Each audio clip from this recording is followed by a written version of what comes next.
Hey everybody, this is presentation 7 on Animal Farm, a political fable for POS 499, George Orwell and 20th Century Political Life, a senior seminar taught in the Political Science Department at the University of Maine. And I'm the instructor, Rob Glover. So today, we'll cover a number of things. I'll provide a brief introduction to Animal Farm. I won't go so much into the plot of Animal Farm. Animal Farm is one of those books that's really so straightforward that really, all you have to do is turn the pages to figure out what the narrative is, what the plot is. But I do want to talk a little bit about the context of Animal Farm, what was happening in terms of global politics in the period in which Orwell was writing Animal Farm, and what was going on in Orwell's own life. And we'll talk about literal versus broad interpretations of Animal Farm. I suppose at its most literal, the reason that Animal Farm can be read by children is it's a story about farm animals taking over the farm. That's the most literal interpretation. But generally, once you get into kind of the level of allegory, the literal way that this can be taken is basically a presentation of the events in the Soviet Union, starting with the Russian Revolution and then leading up to Stalin's consolidation of power much later, decades later. That's one way to look at this book, and you can actually find literally kind of character by character what the different animals and plot lines in Animal Farm are supposed to represent in relation to the Soviet Union. But I always push people to think a little bit more broadly than that when they're reading and analyzing Animal Farm. And so I will talk about the broader interpretation of Animal Farm just as a warning about utopianism, about the way in which power can corrupt and subvert the well-meaning foundations of revolutions and social movements. And so we'll talk about both of those ways of interpreting Animal Farm. And then lastly, we'll talk about why this book is important in understanding Orwell and why this book is important in understanding 20th century political life, the theme of this course. So just kind of a brief introduction to Animal Farm. Animal Farm is probably George Orwell's most famous work, and I don't think it's a stretch to say it's one of the most popular and most well-known literary works of the 20th century. It coincides with the period in which he was writing articles and journalistic pieces that we read last time. So it's written in the tail end of World War II. He started the work in late 1943. He finished it in 1944. So the war in Europe is still going on at the time he's writing, and the Eastern Front of World War II in Japan is still going on. It was not accepted for publication until August of 1945. So he completed it and then spent a period of time trying to get it published. And it was actually rejected by several publishers. So why is that?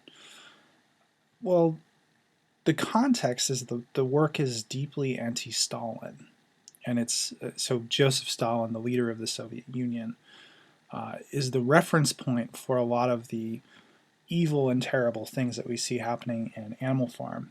And so it's also deeply anti-Soviet. He looked at what the Soviet Union had become, and he was appalled. He thought it was the worst government imaginable, an absolutely horrifying, repressive, totalitarian regime. So he pulls no punches in the book in making pretty explicit references to Stalin and to the Soviet Union. Russell Baker, who wrote the introduction for the version of Animal Farm that you read, called Animal Farm one of the century's most devastating literary acts of political destruction. So what is he attempting to destroy? He's attempting to destroy the reputation of Joseph Stalin and the Soviet Union and kind of call it what it is, which is a repressive totalitarian regime. But Stalin at this point is an ally of the United States and an ally of the UK. He had just helped them or was in the process of helping them defeat the Nazis. And by the time Orwell had finished the book, he had helped them defeat the Nazis. And so he simply couldn't be criticized. This was one of the themes that we talked about in those literary, the journalistic pieces that you read for last time, is he's really upset with British intellectuals, the British press, for not calling out the Soviet Union and calling out Joseph Stalin for what it and what he is. So it was submitted to 3 publishers who rejected it. One publisher actually accepted it enthusiastically and then was dissuaded from publishing it by an official at the British Ministry of Information. So the British Ministry of Information was the British government entity that controlled information and media, press, literature. They had to approve what would be produced, and they did so with the war effort in mind. And so this official at the British Ministry of Information said, no, you can't do this. This is Joseph Stalin. He's our ally. He just helped us win the war. You can't publish this. The official, it's likely, this is speculated, we don't know this, but it's likely that the official was a guy named Peter Smollett, who was later unmasked to be a Soviet spy who was working within the British Ministry of Information. So the Soviets had their hands in every country, and certainly espionage was happening, but it's probably that individual that prevented this book from being published by this British publisher. Eventually, a publisher named Frederick Warburg agrees to publish the book, but he does so against the advice of those in his publishing house, and he does so against the advice of his wife, who both of them thought it was too Trotskyist, which that refers to the Russian dissident Leon Trotsky, who we'll talk about in a minute, and we've talked about a little bit in here. But Trotsky was one of the key players in the Russian Revolution in 1917, and as the Soviet Union came into existence, he had a falling out with Stalin. And so when they use the word Trotskyist in this context, what they're really saying is it's anti-Stalinist. So they didn't want, Warburg's associates and his wife didn't want him to publish this book because it was so anti-Stalinist, but they were saying Trotskyist. Warburg's wife actually threatened to leave him. She thought that if he published this book, that would be the end of his career. She was wrong, and thankfully for us, he didn't listen to the advice of his wife. So once the book was published, it was an immediate bestseller. There was an initial run of, I think, less than 5,000 copies. They didn't expect it to sell in huge numbers. But that initial run sold out very quickly, and then it ended up selling over 600,000 copies between 1946 and 1950. A group called the Book of the Month Club designated Animal Farm as its Book of the Month. And at this time, the organization, the Book of the Month Club, had roughly 500,000 members. So to choose a book as its Book of the Month meant that there'd be instant recognition for the author, there would be enormous windfalls in terms of sales. So Warburg wrote in his 1973 memoir that the book by that time, by 1973, had sold 9 million copies. So in the ensuing 40 years since then, we really can't know how many millions of times it's been purchased or read, but the bottom line is that this book has been read by millions of people, and it's kind of standard reading in American society and elsewhere too. The book went through endless printings. It has been translated into virtually every major language, and it resonates globally. And as I mentioned, it rocketed Orwell out of relative obscurity. So he only had a few years left to live, but the success of Animal Farm ensured that he remained financially comfortable for the rest of his life. And his subsequent generations of Orwell's family have done quite well off of his success as well. It was made into an animated film in 1954, which was the most expensive and ambitious British animation project to date. There's one major change, though. There's actually a link to the animated film on the course website. You can go and watch it in full if you want. But there is a significant difference. The book ends on a really bleak note. You'll see, if you haven't read it already, you'll see when you read it. In the cartoon film, the animals rise up against their pig masters and they secure their freedom. And that obviously doesn't happen in the book, and it's not really even in keeping with how Orwell wrote. So he wasn't really a fan of the happy ending or the obvious ending. So if you do watch the film or you've seen the film, you'll note that there's a pretty significant difference at the end there.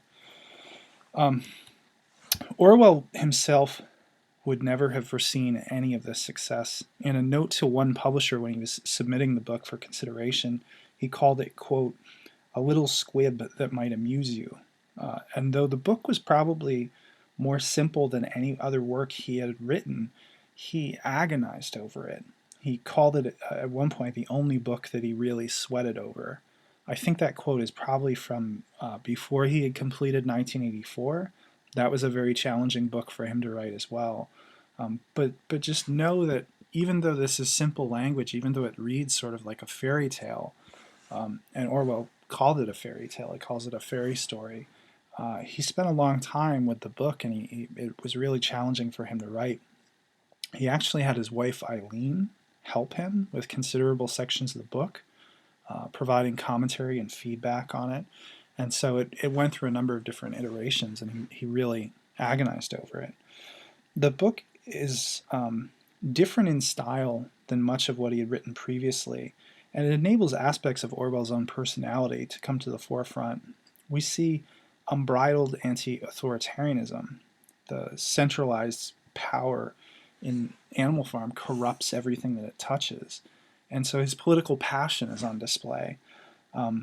Orwell wrote that when he wasn't passionate about a subject, that he would write, quote, lifeless books, and his writing was betrayed into purple passages, sentences without meaning, decorative adjectives, and humbug generally.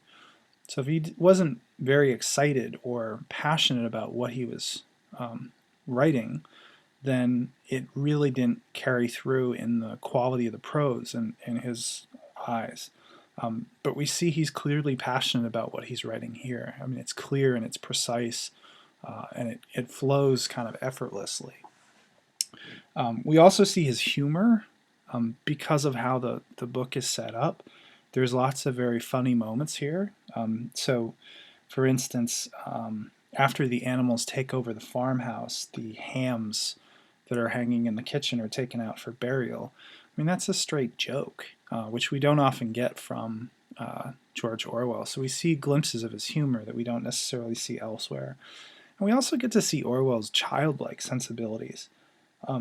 Orwell writes in a way that is probably not that far removed from the strange solitary child that he was while he was at Eton or St. Cyprian. So he's really kind of going back to his roots, and his friends, friends of his from childhood who commented on the book, noted that when they read Animal Farm, it really, it seemed like old quintessential Eric Blair. At that time they knew him as, but it seemed like the Orwell that they had known as a child.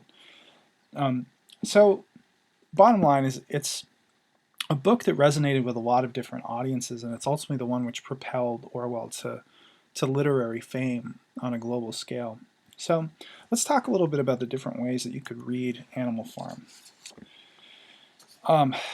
So Orwell's obvious target here is Stalin's Soviet Union, right?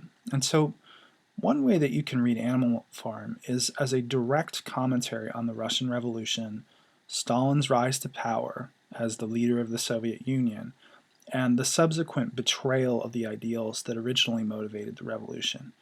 So this would be reading the narrative quite literally, right?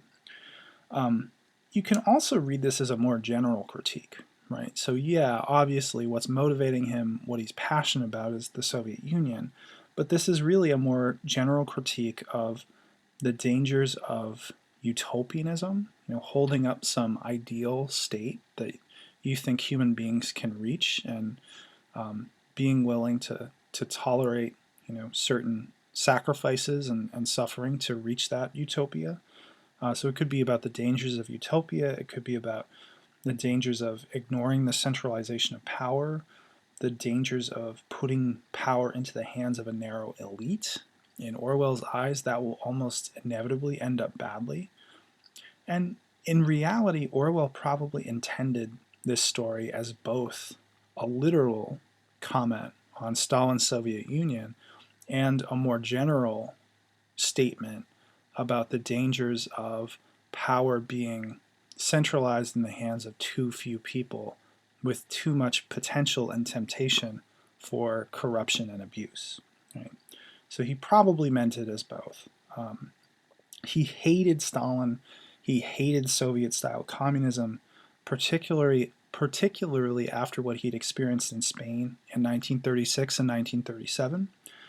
But also throughout the work, we see he's pointing to the dangers of absolute dictatorship and the ways in which they can dictators can manipulate their subjects, they can rewrite history, they can employ violence against dissidents, and they legitimate their rule through the promise of a utopia that they never really fulfill. So in this sense, Animal Farm spoke to its time. It spoke to the immediate political circumstances which surrounded Orwell and the fellow Europeans, but it also speaks to kind of a general and universal quality and the dangers that come with power more generally. So I want to talk briefly about each way that we can read Animal Farm. So let's start with as a literal comment. If read literally, virtually every character, every event, every place in Animal Farm has an analog in the actual historical events of the Russian Revolution and the subsequent rise of the Soviet Union.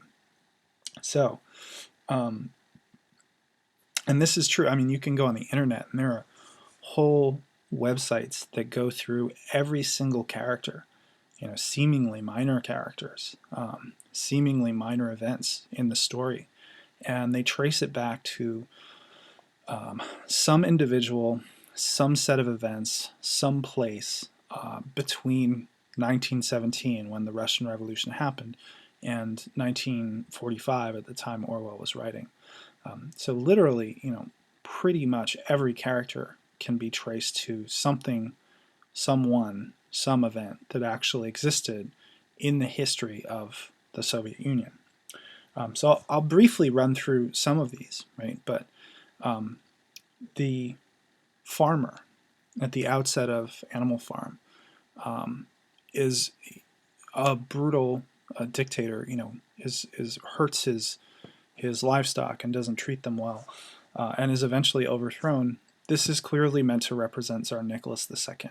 Right? If we're doing a literal reading of Animal Farm, this is the monarch that was overthrown by the Russian Revolution. This is what the Bolsheviks, what Stalin and Lenin and Trotsky and the other communist revolutionaries were trying to overthrow. Right? So there's a clear analog. Old Major, the very old venerated pig at the beginning that lays out the foundation for revolution and ultimately dies before the farm can rise up and engage in that revolution. Clearly modeled on Vladimir Lenin. Napoleon is the direct representation of Joseph Stalin. Right? He's meant to represent Joseph Stalin. Snowball. You remember Snowball is at one point there's a power struggle between Napoleon and Snowball, and Snowball is designing plans for a windmill, and they're about to vote on whether or not the farm is going to pursue the windmill project, and Napoleon unleashes dogs and they chase him off the farm, and he disappears and we never see him again. There's mention that he might have come back, he might have been engaged in sabotage or destruction of things that are on the farm, but this is meant to represent Leon Trotsky. Leon Trotsky was one of if we think of the three core individuals of the Russian Revolution, we would think of Vladimir Lenin, Joseph Stalin, and Leon Trotsky. Vladimir Lenin died in 1924.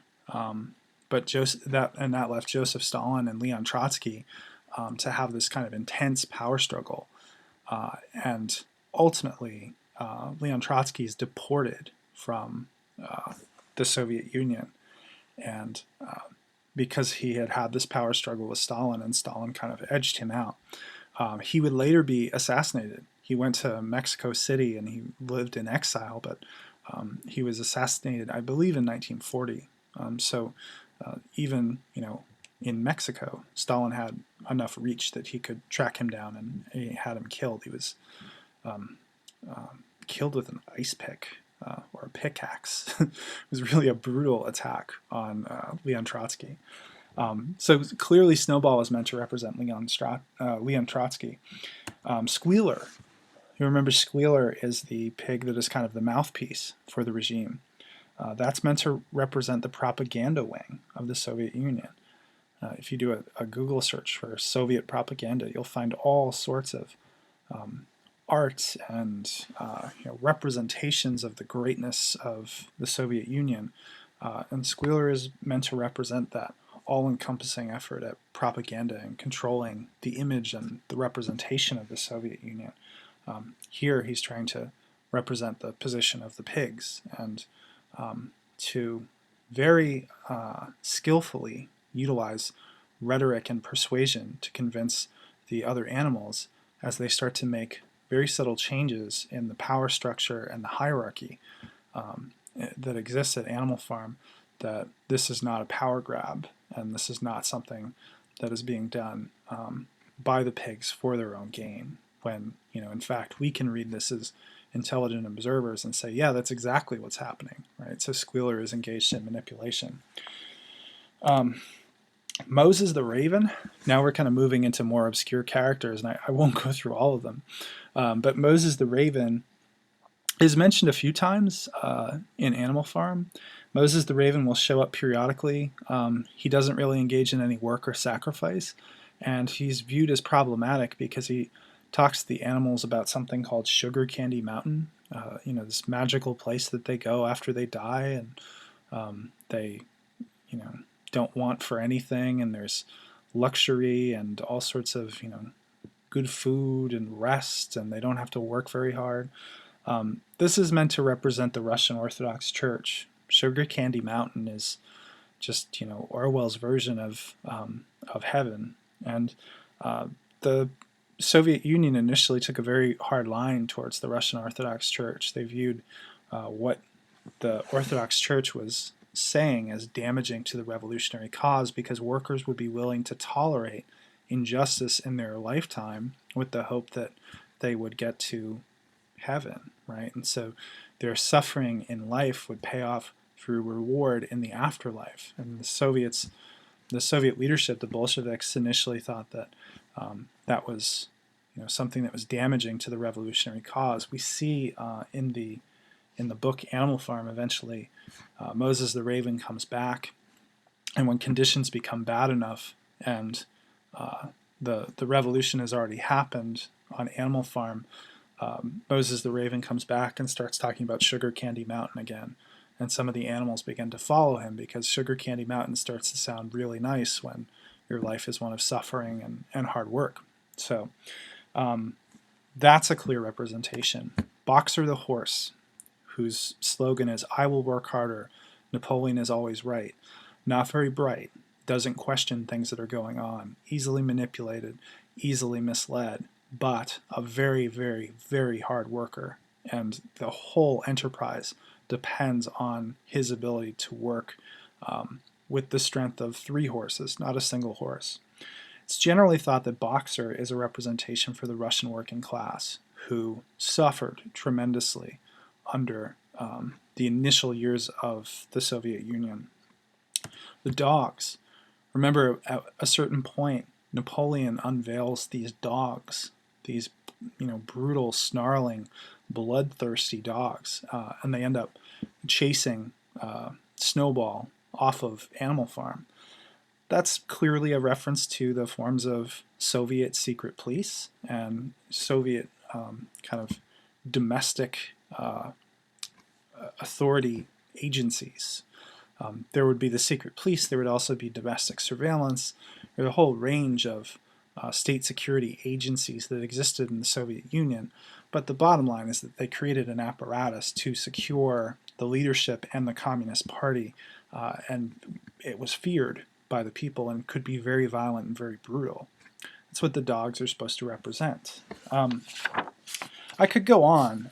There's a whole bunch of different things. The pigeons, who are gathering information from nearby farms and trying to spread information about what's happening at Animal Farm, probably some sort of reference to foreign intelligence or the entity that would become the KGB. There's reference to neighboring farms. They talk about Foxwood and Pinchfield. Foxwood is a neighboring farm meant to represent England. If you go back and you read the description of Foxwood, it's a clear reference to England at about that time. And same thing with Pinchfield. Pinchfield was meant to represent Germany. And you look at the description of Pinchfield and it sounds pretty close to Germany. So all of the different characters, all of the different entities within Animal Farm, we can place within the larger story of the history of the Soviet Union from its inception up until the point in which Orwell was writing. There's also specific events. And again, I won't go through all of these. There's too many to list. But one particularly salient connection between the events in Animal Farm and the history of the Soviet Union and its development is what's called the Battle of the Cowshed. So the Battle of the Cowshed is when they had ousted Farmer Jones, and this initial group of farmers and humans comes back in an attempt to reclaim the farm. And you have Farmer Jones with his rifle, and then some of the others are just carrying, pickaxes and farm tools. But this is the battle in which a sheep is shot and killed, and then Snowball suffers an injury. He's clipped by some fire, but it's not incredibly serious. But the Battle of the Cowshed is meant to represent the October Revolution, the 1917 revolution that led to the Bolsheviks, the communists, being in power. So it's an event with a clear historical analog. A number of other events, the Hens Rebellion. Remember, at one point in Animal Farm, the hens, they're forcing them to give over their eggs. They sign a contract with a neighboring farm, and they're going to give 400 eggs a month, I believe, to this neighboring farm. And the hens are very upset by this. They don't want to give over the eggs that they're producing to some outside entity. And this is actually meant to represent the reaction to a policy of Stalin. Stalin tried to do something called collectivized agriculture. He tried to create large state farms, primarily in Ukraine, in the now the separate country that is Ukraine. At that point, it was part of the Soviet Union. But he had decided that these independently owned farms were a problem, and that the state was going to seize that land and create these massive, massive state farms. And that would help the Soviet Union deal with its periodic issues with starvation and famine. And so they were going to collectivize this agriculture. Well, Ukrainian farmers resisted against this. They thought this was ridiculous. They thought it was theft. They thought that this was their land and it was their right to farm it. And so the Hens Rebellion is meant to represent that. Just quickly, the expulsion of Snowball is representative of Trotsky's deportation in 1929. The construction of the windmill. So much of the energy of the animals on the farm is devoted to constructing the windmill. This is a representation of Stalin's 5-year plans. Stalin created these sweeping economic plans, and what he was trying to do in this period, really the 1930s, the 1940s, he was trying to make a very rapid shift from a society that was an agricultural society. The primary thing that they were producing was agriculture, produce, livestock, farms was the primary economic output of the Soviet Union. And he was trying to shift them to an advanced industrial society, and he succeeded. But it was very, very hard to do. Think of how long it took for the United States to become an industrial power and the slow organic process by which that happened, and then imagine us trying to do it in 10 or 15 years. So the construction of the windmill is a reference to that, just that difficult, very, very hard process of trying to do something very quickly with limited capacity. They had never constructed a windmill before. They didn't really understand how to do it, right? So that is meant to represent Stalin's economic reforms. And lastly, this is the last event I'll mention, but Beast of England. At one point, at the very beginning of the book, Old Major sings the song Beasts of England, which he claims has come to him in a dream. And that was supposed to represent the Communist Internationale. I mean, that's the anthem of communism. And that was really, the kind of the rallying song of the Russian Revolution and the first 10, 20 years of Russian, Soviet communism was the Internationale. And you'll remember in Animal Farm, Beasts of England is replaced by a song, much less poetic, less interesting song called Animal Farm. And this is exactly what Stalin had done in 1944. He decided that the Internationale was a song about revolution, and they needed a song that was a Soviet anthem. And so he replaced the Internationale. You could no longer sing the Internationale. Replaced it with the national anthem of the Soviet Union. So those are just some examples of the ways in which every event, these seemingly mundane events in Animal Farm have clear parallels to things that happened in the Russian Revolution and the roughly 20 years or so, 20 plus years subsequently. Right? If we look at the history, the development of the Soviet Union, it really lines up, almost character for character, event for event, with what happens in Animal Farm. He was clearly making references. This isn't just kind of, over analyzing this or being, overly academic about it. He was clearly making references to historical events with the characters, the events, the places, the things that he chose to include in Animal Farm. Reading Animal Farm in this way, we see Orwell as basically telling the story of the Russian Revolution. He's showing how the revolution was conducted to liberate the worker and to overthrow the Tsar and the repressive state that existed.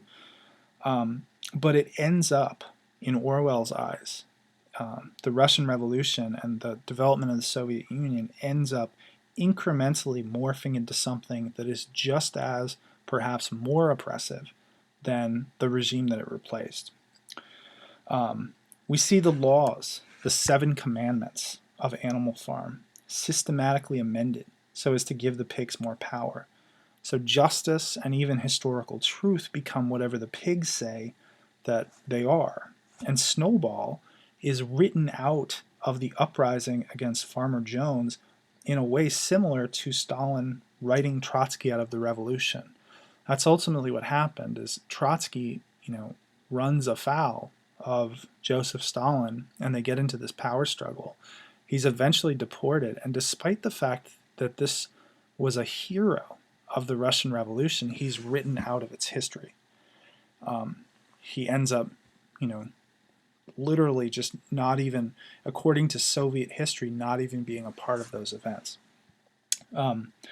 So in this sense, Animal Farm is a fairly accurate portrayal of how Stalin became such an oppressive and powerful leader. Granted, he's using animals to do it. He's using, kind of humorous, cartoon-like imagery of a farm and animals trying to survive without a farmer. But what he is referring back to is deadly serious. He's referring back to the Soviet Union and Stalin. And this is the key reason why Orwell achieved such popularity in the United States. The publication of Animal Farm, in terms of timing, basically coincided with the start of the Cold War in the United States. So we have World War II, the United States and the Soviet Union emerge as the two clear superpowers in world affairs, and that's why many Americans who are more conservative gravitated towards Animal Farm and towards Orwell, right? They recognized that Orwell's work was a very effective way of demonstrating the dangers of the Soviet Union, and they viewed the Soviet Union as incredibly dangerous. In the 1950s, we had the Red Scare, we had McCarthyism. Anyone who had even attended a meeting of Communist Party, socialist left-leaning organization, anything like that, anything that was viewed as disloyal to the United States and perhaps sympathetic to the Soviet Union, couldn't work. People were blacklisted. People were thrown out of government jobs. Writers, intellectuals, playwrights, movie directors, their careers were destroyed because they'd had some brief flirtation or some exposure to the ideas of communism or socialism. So in this context, people used Orwell's work as a way to demonstrate how evil and terrible the Soviet Union was. What's ironic here is that they fail to recognize that Orwell was a socialist. He was a democratic socialist. He remained a socialist. He was critiquing communism because he thought it was a deplorable system of government. But this didn't mean that he supported capitalism. It didn't mean that he thought inequality was natural or desirable. So we know from this class that Orwell cared deeply about the downtrodden, the poor, the working class, and he longed for socialism. His great hope during World War II was that the instability of Europe and the patriotism fostered by the war effort would eventually lead to socialism across Europe, right? There would be a socialist government. He wanted to see socialism in place. He did not want to see anything remotely close to the Soviet Union in place. He did not want to see a centralized state system controlling economic decision making with a violent, brutal state apparatus to oppress people who stood up to the government. He wanted socialism, but he wanted democracy too. And the problem with the Soviet Union was that it was socialist nominally, right? It was more equal than some of the other societies, and goods and wages were distributed in a more equal way. But it created this elite and it created this hierarchical power structure, and it was very violent. It was very repressive. So Orwell wants to retain the free democratic society he has, but he wants to see them shift towards a more socialist society. So it's ironic then that these Cold Warriors in the United States looked at Orwell and said, yeah, here's our guy, right? This guy's an anti-communist. And his book is a great way of demonstrating to even, your average Joe that communism is a bad thing. Because Orwell, he was a socialist. And this was a time in which socialism and communism, we didn't really make any distinctions between who was a socialist and who was a Soviet-style communist. So anyway, that helps you understand, I hope, why Orwell, it's still kind of fuzzy. Like people on both the political left and the political right will refer to Orwell and utilize Orwell. But he himself always remained on the political left. He was never a conservative. He never shifted his views. His views were pretty consistent. He was anti-authoritarian, and he was a democratic socialist. Okay. So that, in its most literal sense, right, if we just read this as a literal depiction of the Soviet Union, that's how we can read it. But what would happen if we moved beyond reading Animal Farm so literally and so precisely? So maybe part of this is a historical account of the rise of Stalin, the Soviet Union, but it seems like especially considering the subsequent history of Animal Farm, it seems like the book has tapped into something much deeper than that. It's asking universal questions about power, about human freedom, about the ways that something which purports to liberate human beings can actually gradually morph into something which oppresses them even more. And Orwell here is dealing with the dangers of centralized power and dictatorial rule, and the book Animal Farm has general insights that extend far beyond the concrete case of Stalin and the Soviet Union. So, if we think about democratic political systems, and we were to ask the question, why do we obey? So, if we think about our own political system, we ask ourselves, okay, why is it that we obey the government? Chances are we'd have some variant on two answers. And these are the answers that are typically provided in, political theory and political practice. So if you think about your own society, a free democratic society, why do you obey? Well, a couple answers. One is legitimacy. We talk about political legitimacy. By legitimacy, we mean that we trust that the process that elected leaders and our institutions of government, created our institutions of government, was free and it was fair, right? So it wasn't a sham. There was actual contestation over who would have those positions of authority. And we all had at least the opportunity to participate in that decision-making process. We elect our representatives. We have some say in fashioning the institutions of government that represent us. So we view it as legitimate.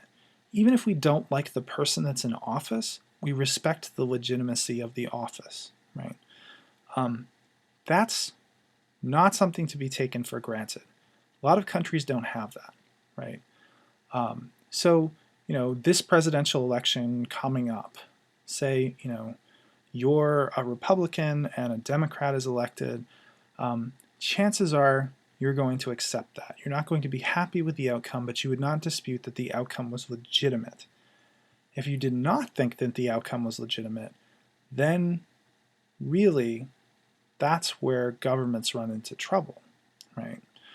If you do not accept the legitimacy of the institutions and the individuals that represent you in the government, then you have recourse to violence. If it's an illegitimate process, if it wasn't free and fair, if you didn't have a real hand in making the decision, then you start thinking about violence. Then you start thinking about overthrow, right? But in our society, I think that most of us, almost all of us, would say that the institutions of government and the leaders that are represented are legitimate, even if we disagree with them, even if we dislike them. So, legitimacy is one reason why we obey. We accept the legitimacy of our government. The second answer would be some version of the social contract. This is an idea that you've been exposed to in honors. Locke talks about a social contract. Rousseau talks about a social contract. A social contract, in the way that we typically use it, means that the government provides us with certain goods that we cannot provide on our own, or which it would be very hard for us to provide. So things like security, justice, large-scale social goods the government might provide. Some system of pensions or social security or unemployment benefits, health care, right? Infrastructure of society, creating, the roads that we drive on and the grid that we use to get our electricity. That's why government exists, right? Is to provide for us things that we probably couldn't very easily get on our own. And in exchange, we agree to obey, we agree to make certain sacrifices, pay taxes, potentially serve in the military. So these are the two key answers that we usually provide when asked, why do we obey, in a free democratic society, right? But what happens when we go back to that question and we're not in a free democratic society? Imagine that we're in a dictatorship. Imagine that we're in the Soviet Union. Imagine that we're in North Korea. Imagine that we're in a country that does not have free and fair elections and does not have a system in which citizens get to partake in decision making and choosing their representatives. Why do we obey in that sort of setting? Well, you have to replace these qualities of legitimacy and social contract with something else. You still need people to obey. Otherwise, you're not going to have anything approaching a stable society. So how do they provide stability? How does the thing operate? How do you get things done when you have an unfree society? Well, other means. And so what are those other means? Why do people obey in a dictatorship? Some combination of these three things, usually, right? Fear, violence, and manipulation or propaganda. If you don't have a legitimate government, if people do not accept the legitimacy of your government, and the social contract ceases to operate, right? If, take for instance that good of security, if instead of providing security for your people, you're viewed as a threat to the security of your people, how do you get people to obey if you're not providing them with that basic good that is security? Well, fear, violence, manipulation, and propaganda, right? We see all of this in Animal Farm. So at first, in Animal Farm, there's this revolutionary legitimacy, and there's a fairly democratic process of decision making. You think at the outset in Animal Farm, shortly after they've kicked the farmer out, they're engaged in a very democratic system. Everyone gets a vote. They have long meetings in which individuals with different capacities to understand events and different capacities to understand political decision making get together and have an equal say in what that small society of animals is going to do. And the animals are much better off in control of their own affairs than they were under Farmer Jones. Farmer Jones was mean. Farmer Jones was violent. Farmer Jones worked them hard and only provided them with enough food so that they wouldn't get sick and wouldn't die, right? And so initially the system that they have is much better. It's providing for their goods and they have a say in decision making. And gradually this starts to break down. And we see the pigs, particularly Napoleon, utilize fear, violence, manipulation, and propaganda to control the animals. They're no longer obeying because the system is viewed as legitimate. They're no longer obeying because there's some sort of social contract and they get certain benefits from the system. They are obeying because of fear, violence, manipulation, and propaganda. So what are some examples? Fear. Fear is ever present in Animal Farm. After that initial period, we see Napoleon and the other pigs utilize fear to keep the animals in line. Fear of lots of different things. Fear of Farmer Jones. Fear eventually of Snowball, after it's claimed that Snowball is a traitor, right? And he had acted as disloyally to Animal Farm and had sabotaged the windmill. He's viewed as something to fear, and the animals are kept in line because Napoleon is the only one that can protect them from Snowball coming back and doing something violent or terrible to them. There's general fear of humans attacking the farm, right? Of not just Farmer Jones, but all of the farmers getting together and attempting to get rid of this bizarre farm that's run by the animals. There's fear even internally. There's fear and suspicion and distrust internally among the animals, that maybe some people aren't really committed to the cause of Animal Farm and they're actually, working alongside the humans or in contact with Snowball in some way. So fear is ever present in Animal Farm. Violence, horrifying acts of violence, right? It's really weird if you watch the cartoon that was produced of Animal Farm, and I know some of you have seen this. Some of you told me that you were shown this cartoon in school. It's Disney-ish, but also not, right? Like at times it looks like an old Disney animation, but then there's just horrifying acts of violence that happen in Animal Farm. There's a mass execution of those that are deemed to be disloyal. There's 4 pigs that were kind of dissidents that were singled out by Napoleon, and they're ripped apart. They have their throats ripped out by these big violent dogs. So there's this conversion of the dogs generally into this extremely violent elite force that exists to maim and murder political elements that are opposed to Napoleon. That's violence. That's exactly the same type of violence that dictatorships use when they want to control their population. If you can't control people through nonviolent means, you control them through violent means. And then lastly, manipulation or propaganda. This is really all over the place in Animal Farm. You have Squealer, right? And Squealer is the architect for most of this.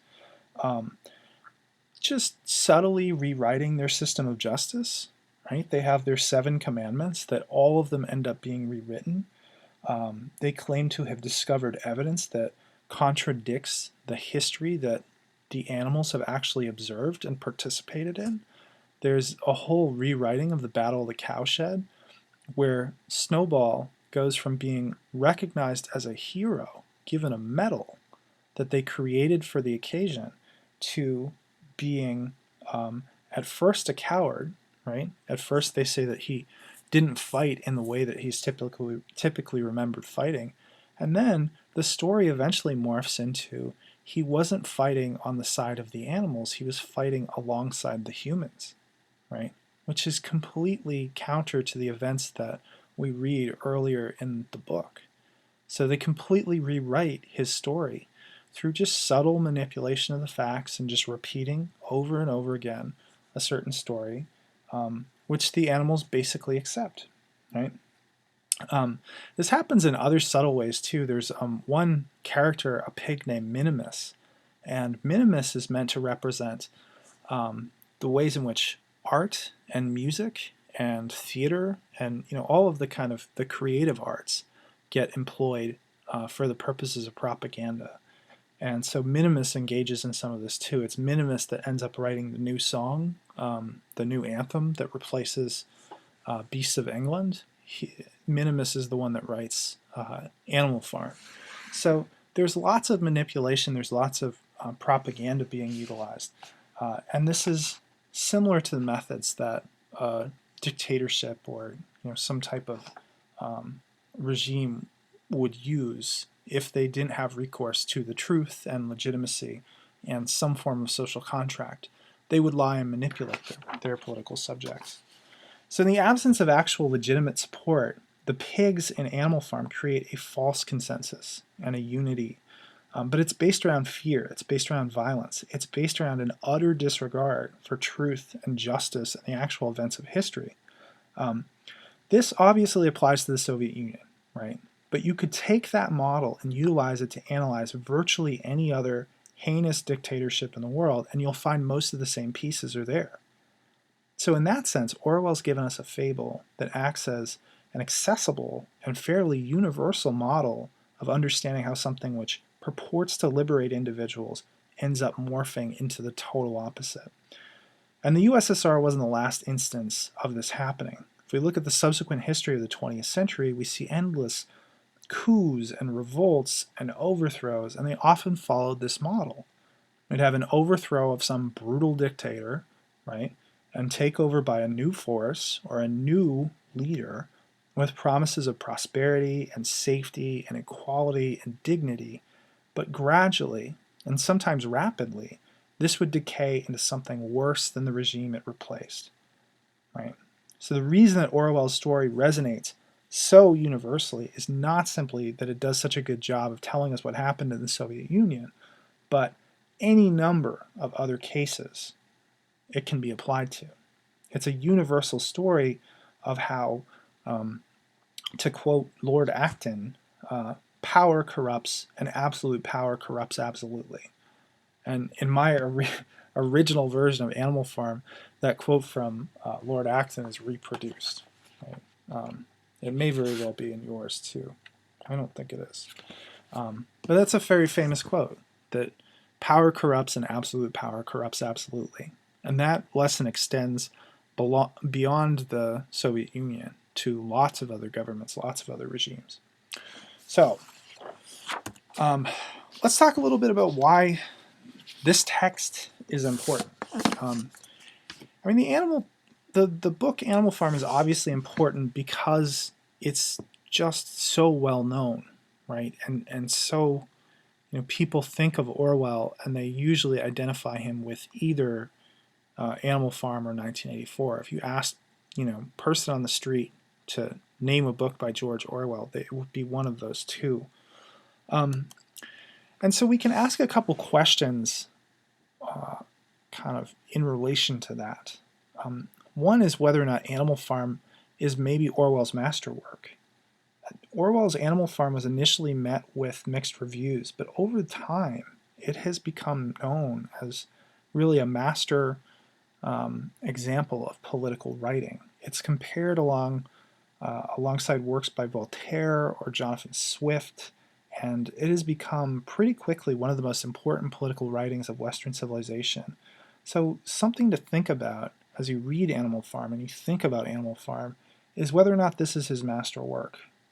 Do you think that this work speaks more clearly, more decisively, more effectively than the other works that you've read by Orwell, now having been exposed to much more of his work than you had been initially? Also, it's worth asking if this is a culmination of his political writing, his career, right? Kind of, he's finishing a career, and had he been building up to this moment for his entire career? Now, it's easy to, looking backward, looking at a writer that's no longer living, and especially when you're reading their works in chronological order, it's easy to put a directionality onto their work. Say, okay, well, he started with, Burmese Days, and then we can trace it, and it's leading up to Animal Farm, and really with Animal Farm in 1984, we see the culmination of Orwell's work. And maybe that's true, right? Maybe he's finding his voice, maybe he's finding his style, he's working out a position on some of the major issues. You see pieces of those earlier works and those earlier concerns in Animal Farm. He stated in a piece that we read at the outset of the semester that his goal was to turn political writing into an art form, and he may have achieved that goal with Animal Farm. I think that was the piece Why I Write, right, which was a short piece that we read for the very first class. Again, I think that's a quote that he probably offered before he finished 1984. But think about that. Think about that quote, that he had spent his entire life trying to figure out how to turn political writing into an art form, and in his eyes, in his own words, he thinks Animal Farm is the book in which he succeeded in his goal. So, do you think that's true? Do you see this work, this book, Animal Farm, as a culmination of Orwell's life work? And can we think of his other texts as building up to this work? I'd be interested to see what your thoughts are on that. So it's important to understanding Orwell because of its resonance, but also we're turning the final corner of Orwell's literary career. And we have to think about these books, these final books, which achieved such notoriety in relation to his larger goals and his larger achievements throughout his literary career. Why is this book important to understanding 20th century political life? Well, we've covered this a little bit. It helps us understand the Soviet Union in its mature form and its heinous form. Orwell was willing to step right up and criticize Stalin and the Soviet Union at a time that few were. And he was right. The USSR was indefensible.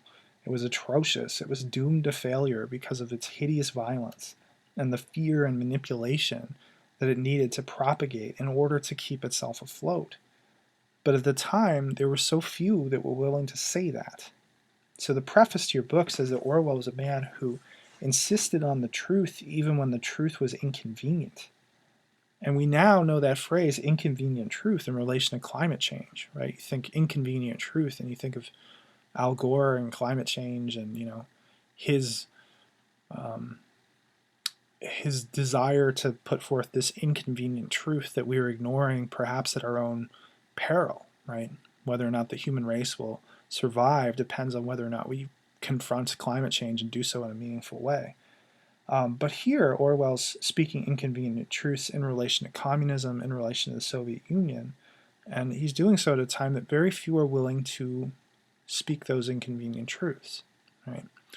So he helps us understand the Soviet Union, and he's brave enough to just speak honestly which sometimes is very hard to do, particularly if there are costs for doing so, right? If you are going to have a very hard time publishing your book, or it might hurt your literary career, or you're going to be criticized unfairly because you think certain things and believe certain things.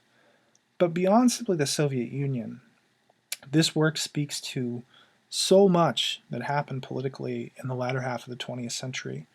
The end of World War II brought decolonization. It brought an end to all of the European colonial empires, and the colonies had been held in check by external powers, and they suddenly had to govern themselves. And many of those that started out as democracies didn't last. We had lots of civil wars, lots of internal divisions, lots of meddling, lots of larger countries. Even though imperialism was over, the Soviet Union and the United States were constantly interfering in these newly independent countries. The United States stepped in on numerous occasions to ensure that a popularly elected leader would be overthrown because they thought that that leader was dangerous to their economic interests. They thought that that leader was too closely aligned with socialism or leftism, or potentially would become an ally of the Soviet Union. So we overthrew plenty of democratically elected regimes, and in their place, oftentimes, propped up terrible, loathsome dictators. So we could take Animal Farm and use it as a lens to understand the horrible political events that transpired in so many other countries. After World War II, the number of countries that had democracy as a system of government and a popularly elected leader, a popularly elected parliament, shrunk to a tiny fraction of the world's countries. And so we can use this text to understand why those things happen, and maybe to understand the way that fears and violence and manipulation were used in those societies to control people. And maybe also to understand the way that fear and violence and manipulation are used in our own society.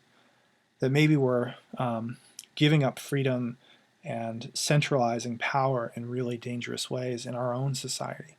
That was certainly Orwell's fear. If the book Animal Farm is directed at the Soviet Union, his subsequent book, 1984, is really thinking about how all societies, all countries, have to worry about the power that they're giving to the government and the ways in which they're giving up their individual freedom.